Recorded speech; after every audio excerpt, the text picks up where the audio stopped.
যাই হোক, আজকের কৃষকরা একটু দাম পাচ্ছে ভালো। এখন আর বীজ ব্যবসা কেনার জন্য খুব একটা হুড়োহুড়ি নেই, কারণ আগামী দিনটা সামনে নিশ্চিতভাবে কিছু বোঝা যাচ্ছে না, তাই একটু ধোঁয়াশা আছে। হিমঘর খোলা থাকলেও দক্ষিণবঙ্গ ও উত্তরবঙ্গের অনেক হিমঘর থেকে আজও বন্ধ রয়েছে আলুর নিকাশি। ভোটের জন্য তৈরি হয়েছে শ্রমিক সংকট, আর সেজন্যই আজও রাজ্যের অনেক হিমঘরের শেড কার্যত ফাঁকা।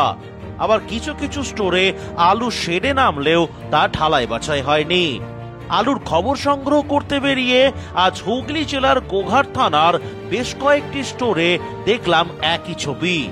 তবে আজ বাংলার বেশ কিছু এলাকায় রেডি জ্যোতি আলুর দাম প্যাকেটে 5 থেকে 10 টাকা বৃদ্ধি পেয়েছে। আগামী সপ্তাহে দাম আরো খানিকটা বাড়ে কিনা সেটাই এখন দেখার বিষয়। এ তো গেল আলুর বিষয়, কিন্তু পাঞ্জাব আলু বীজের বর্তমান পরিস্থিতি সম্পর্কে খবর দেওয়ার অনুরোধ বেশ কয়েকদিন ধরেই করছিলেন আপনারা। আর আজ ঘটনাচক্রে গোঘাটের হাজিপুরে আমাদের সঙ্গে দেখা হলো পশ্চিমবঙ্গ রাজ্য আলু বীজ ব্যবসায়ী সমিতির সম্পাদক স্বপন সামন্তর সঙ্গে। নমস্কার, আপনারা দেখছেন ইন্ডিয়া পটেটো নিউজ।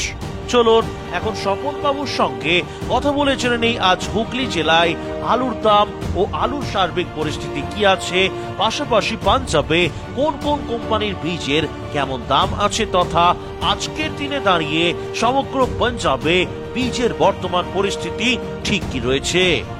তো বুঝতেই পারছেন দর্শক, ভিডিওটা খুবই ইন্টারেস্টিং হতে চলেছে, তাই ভিডিওটি মন দিয়ে দেখুন এবং সবার শেষে ভিডিওটিকে প্রচুর পরিমাণে শেয়ার করে গ্রাম বাংলার সমস্ত মানুষের কাছে পৌঁছে দিতে ভুলবেন না। চ্যানেলে নতুন হলে চ্যানেলটি সাবস্ক্রাইব ও ফলো করে নেবেন অবশ্যই। নমস্কার স্বপন বাবু। নমস্কার। সাথে আপনাদের সকলকে। স্বপন বাবু, আজকে হচ্ছে জুনের 1 তারিখ শনিবার। আমরা এদিকেই খবর করতে এসেছিলাম, গোঘাটের এদিকে তো আপনার সঙ্গে দেখা হয়ে গেল। তো একটু জানান যে গোঘাটের অনেকগুলো স্টোর আজকে বন্ধ কেন রয়েছে? আপনারা জানেন যে আমাদের নির্বাচনের আজকের 7ম দফার শেষ, সেই জন্যেই আমাদের সাধারণত কোল্ড স্টোরেজে বেশি এখন ওই 24 পরগনা সাইডের লেবারটাই বেশি থাকে। তাই যেহেতু আজকে নির্বাচন আছে, ওদের ভোটদানের ডেট আছে, সেই জন্যই ওরা সব স্টোর থেকে ছুটি নিয়ে ওরা গেছে যে যার জায়গায় ভোটদান করতে, সেই জন্য অনেক স্টোর বন্ধ আছে। যেমন গোঘাট থানার একদম মঙ্গলচন্ডী থেকে শুরু করে কালোসোনা হিমঘর, এদিকে জগদ্ধাত্রী শরৎ নারায়ণ বা এখানে প্রকাশ প্রতাপ দেখলাম, বা সবুজ সাথী, কোনো হিমঘরে কিন্তু আজকে আলু পড়েনি, সব হিমঘরে প্রায় বন্ধ রয়েছে। তো মোটামুটি আর অন্যান্য হুগলি জেলার অন্যান্য এলাকার কি খবর হয়েছে? সেখানে অনেক জায়গাতে এরকম আছে, কিছু স্থায়ী লোকাল মুটে কিছু কাজ করছে অস্থায়ীভাবে। তো বেশিরভাগই এখন 24 পরগনা সাইডের লেবার স্টোরের কাজগুলো করে থাকে, তাই তারা ভোটদানের জায়গায় আজকে তাদের যে যার এলাকায় গেছে, স্টোর বন্ধ আছে, সেই জন্য 2-1 দিন এরকম হবে। তো আমরা এখন এই মুহূর্তে হুগলি জেলার হাজিপুর মোকামে বসে রয়েছি। এই হুগলি জেলার হাজিপুর বা এদিকে গোঘাট মোকামে কিভাবে কি দাম আছে একটু বলেন। এদিকে আলুর দাম যা খবর পেলাম, এখানে ধরুন খাড়া বন্ড হিসাবে যদি বলা যায় 650 থেকে 725 টাকা।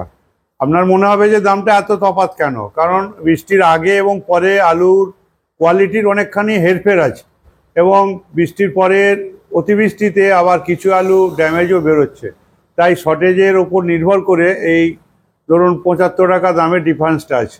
ভালো আলু হলে 725 টাকা, যেটা কোয়ালিটি, আর যেগুলো বৃষ্টির পরে একটু ডাউন হয়ে গেছে বা শর্টেজ বেশি হচ্ছে, সেগুলো 650 টাকা খারাপ বন্ড দাঁড়াচ্ছে। বন্ডের দাম বললেন। আর মোটামুটি ধরুন জ্যোতি আলু যেটা রেডি হয়, গড় আলু সেটা কিরকম দাম আছে এখানে? ওই 1880 টাকার মতো দাম আছে কুইন্টাল। আচ্ছা, আর এটা হচ্ছে আপনার এই গোঘাট থানার হাজিপুর আশপাশে, হাজিপুর, গোঘাট, কালীপুর, এই সমস্ত। জ্যোতি ছাড়া অন্যান্য আর কিরকম কি দাম? এখানে জ্যোতি এখানে বেশি চলে। আর আপনার ওদিকে মানে তারকেশ্বরে ধরুন ওখানে 850 থেকে 60-70 টাকা পর্যন্ত, ওখানেও কিছু আগে পিছু আলু আছে। বন্ডের দাম আছে। আর যেটা হচ্ছে আপনার রেডি হয়ে যেগুলো হয় মোটামুটি কিরকম দামটা? রেডি 1100 1150 এরকম চলছে। ডালা কোয়ালিটি, হ্যাঁ, কোয়ালিটির উপরে 20-25 টাকা 30 টাকা ডিফারেন্স আছে। আজকে কি মনে হচ্ছে যে মানে কিছু কিছু জায়গায় বাজারটা কি একটু মনে হয় 5-10 টাকা বেড়েছে সামথিং? এটা ঠিক বাজারের সেই বলা নয়, যেহেতু কিছু স্টোর বন্ধ আছে, যোগানটা কিছু কম হবে। নির্বাচনের কাজে যাওয়ার জন্য, নির্বাচনে ভোট দান করতে 5-10 টাকা কম বেশি জায়গা বেশি এটা হতে পারে সাময়িকভাবে। আচ্ছা, আপনি হচ্ছেন আলু ব্যবসায়ী সমিতির রাজ্য সম্পাদক সাহেব। মোটামুটি বীজ বীজ ব্যবসায়ী সমিতির রাজ্য সম্পাদক সাহেব, সরি মিস্টেক। তো ব্যাপারটা হচ্ছে যে আলুর কি পরিস্থিতি হবে বলে বলছেন, তারপরে আমি একটু বীজ নিয়ে জিজ্ঞাসা করবো। আলুর পরিস্থিতি দেখুন, এখন অনেকখানি ওয়েদারের উপর নির্ভর করছে। বাজারটা যেটা পরে এরকম হওয়ার কথা ছিল একটু অনেক আগেই হয়ে গেছে, মানুষ সবাই বুঝেছিল শর্টেজ আছে প্রোডাকশান, তাই অ্যাডভান্স দামটা চাষি পেয়েছে, খুব ভালো হয়েছে। কারণ চাষিও কয়েক বছর দাম পায়নি।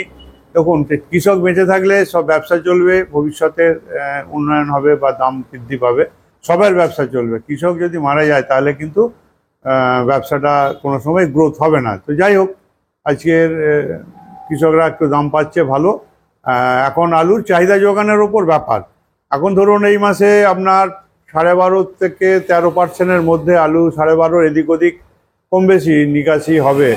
এখন এরপরে দেখুন ওয়েদার একটা ম্যান ফ্যাক্টর স্যার, এবং এর মাঝে ভারতবর্ষের অনেক স্টেটে আলু আবার একটা তৈরি হয়, যেমন হুগলি, ধারোয়া, বেলগাঁও, কর্ণাটকে বেশ কিছু জায়গায়, সেখানে উৎপাদনের উপরও অনেকখানি কিছুটা নির্ভর করে। তো স্বাভাবিকভাবেই নিকাশি পরিস্থিতির ওপরে আমরা আগামী দিনে মার্কেটটা দেখতে হবে। এক্ষুনি শেষ পর্যন্ত বলে দেওয়া যাবে না যে এটাই হতে চলছে।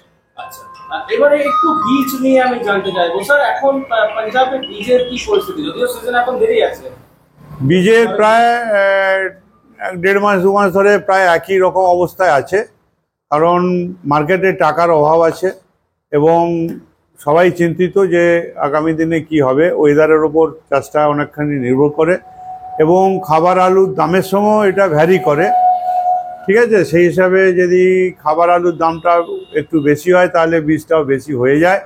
আর যদি আবার এই যোগানটা এখন বেশি দামে কম খেতে খেতে যদি মাল শেষের দিকে ব্যালেন্স হয়ে যায়, তখন বাজার ডাউন হয়, বীজের বাজারটাও তখন ফল করে।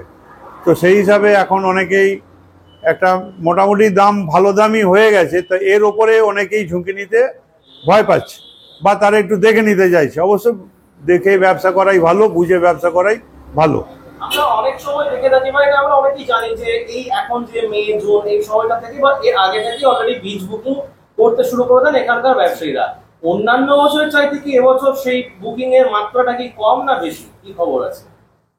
এখন এই বছরে চাষে কয়েকটা জলদি জাতের আলু, যেমন আপনার S6, কলম্বা জাতীয় আলু বা হেমাঙ্গিনী, এই ভ্যারাইটিস আলুগুলোর ওপর একটু চাহিদা কৃষকের বেশি আছে।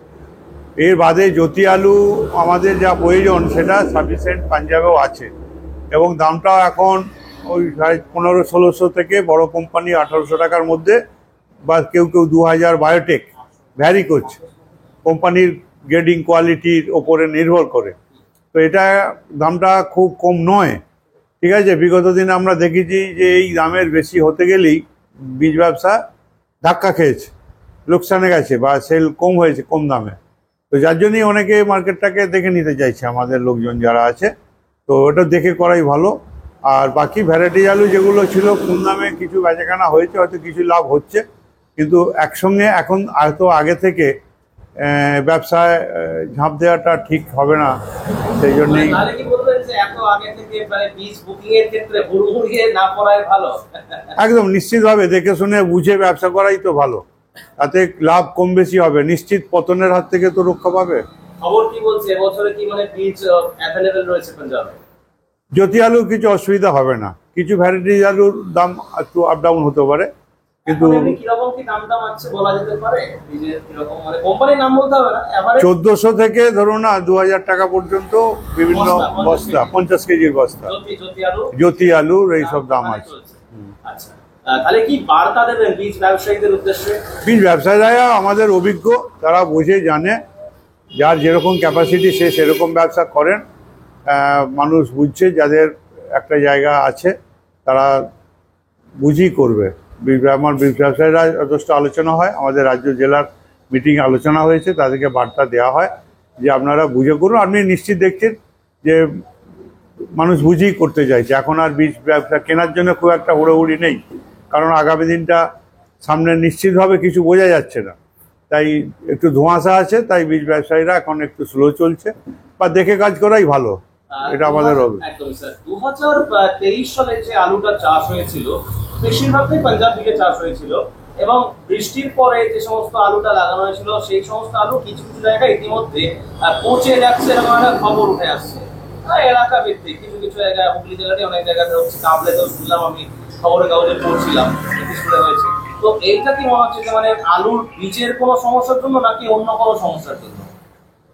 বৃষ্টিটা কিছু এলাকায় অতিরিক্ত বৃষ্টি হয়েছিল নাভিতে, সেই জন্যেই অতিরিক্ত জল জমে 8-10 দিন পুরো কাদা মাটিতে আলু বীজগুলো ছিল। তো সেই হিসাবে অনেকে সেই আলুটা জলটা ধারণ করতে পারেনি, মানুষ তাড়াতাড়ি মাটি মাখা সমেত আলুটা বাজারে বিক্রি করতে পারেনি, তাই স্টোরজাত করেছিল। তো সেখান থেকেই কিছু রিয়াকশান হয়েছে, বীজের কারণে বলে মনে হয় না। অতিরিক্ত তাপমাত্রায় লোড হয়েছে এবং গরম থেকে ঠান্ডায় গেছে, অতিরিক্ত জল ছিল, কাদামাটি থাকার জন্যই আলুটা একটু ড্যামেজ হয়েছে, যার জন্যই দামটা কম আছে। তো অসংখ্য ধন্যবাদ স্যার আপনাকে, আমাদের টিমের পক্ষ থেকে একদম আলু বীজ বা আলু সংক্রান্ত টোটাল রিপোর্টটা আমাদেরকে দেওয়ার জন্য। ধন্যবাদ ইন্ডিয়া পটেটোকে। এই অনুষ্ঠানে সম্প্রচারিত সমস্ত বক্তব্য বক্তাদের নিজস্ব ব্যক্তিগত মতামত। এই অনুষ্ঠান বাজারের নির্ধারক নয়। অনুগ্রহ করে ব্যবসায়িক পদক্ষেপের পূর্বে নিজের বিচার বুদ্ধি কাজে লাগিয়ে সিদ্ধান্ত নিন। আলু রাখা বাজারগত ঝুঁকি সাপেক্ষ। আলু রাখার পূর্বে ইন্ডিয়া পটেটো অ্যাপ থেকে বিগত বছরের লোডিং আনলোডিং রিপোর্ট ও তার পরিপ্রেক্ষিতে আলুর দামের ওঠানামা দেখে নিন। আলুর সব খবর এখন একটা অ্যাপেই। আলুর প্রাত্যহিক বাজার দর, আলুর সর্বভারতীয় বাজার দর, আলুর সকালের বাজার দর, লোডিং আনলোডিং রিপোর্ট, বিগত 10 বছরের আলুর তথ্য, সারা ভারতবর্ষের 20,000 আলু চাষী ও ব্যবসায়ীদের তথ্য এখন আপনার হাতের মুঠোয়। প্লে স্টোর থেকে আজই ডাউনলোড করুন India potato market rate app.